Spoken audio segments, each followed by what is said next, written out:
students, welcome to our edition of Brain Booster classes. Today my video tomorrow Sankote Vidyanik class 7 or Onokiloni 6B 6 pa chapter 6 or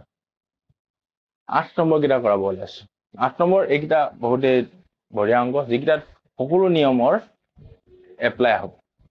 আমি apply কৰিব লাগে তাৰ পৰা উলিয়াব লাগে ঠিক আছে তো এটা এটা কৈ মই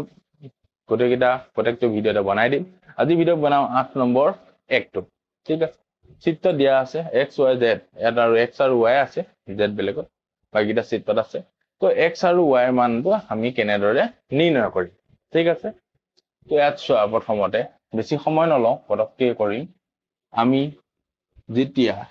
এডাল ৰেখা এৰ নাম বিলাক দি লোৱা হয় বৰ সহজ হ'ল তোমালোকৰ যদি দি লওঁ আমি a b c দি লওঁ তেতিয়া a b ৰেখাৰ ওপৰত a c ৰেখাডাল উল্টাকে চাব গলে এনেকে যদি চোৱা a b ৰ ওপৰত a c ডাল থিয় দি আছে হ'ল এটো হ'ল 120 ডিগ্ৰী বহিকোণটো আৰু এটো একচুয়ালি তো এহত দুটা এটা ৰৈখিক জোৰ সৃষ্টি কৰে মানে এহতৰ যোগফলটো হ'ব 180 ডিগ্ৰী তাৰ পৰা আমি উলিয়াব পাৰো তো চিত্ৰৰ পৰা লিখিবা চিত্ৰৰ পৰা angle x plus x of 20 degree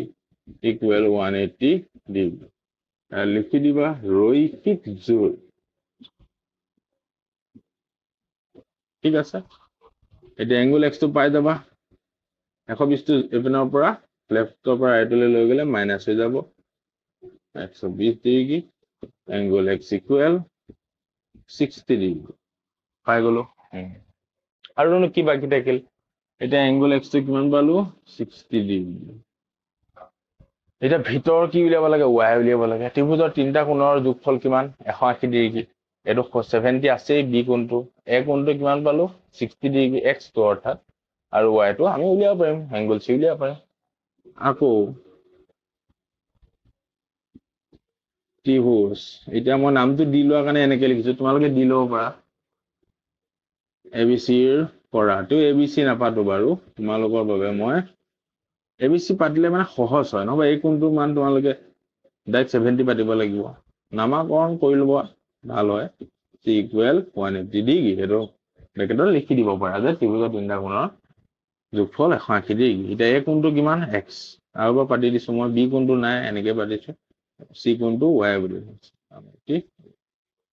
এতিয়া x plus b মান কিমান 70 x ৰ মান আমি পাই গলো নহয় কিমান 60 degree 70 plus angle y equal 180 degree y plus 70 130 equal 180 degree y equal 180 minus 130 to one side right side gole minus 130 any পাতি দিছো angle y equal কিমান হ'ব 50 ডিগ্ৰী 18 150 আৰু 50 ডিগ্ৰী only দেই x মান পালো 60 y মান পালো 50 এনেদৰে আমি মানবোৰ নিৰ্ণয় কৰিব লাগে আৰু কি প্ৰয়োগ হ'ল ৰৈখিক জোৰৰ কনসেপ্টটো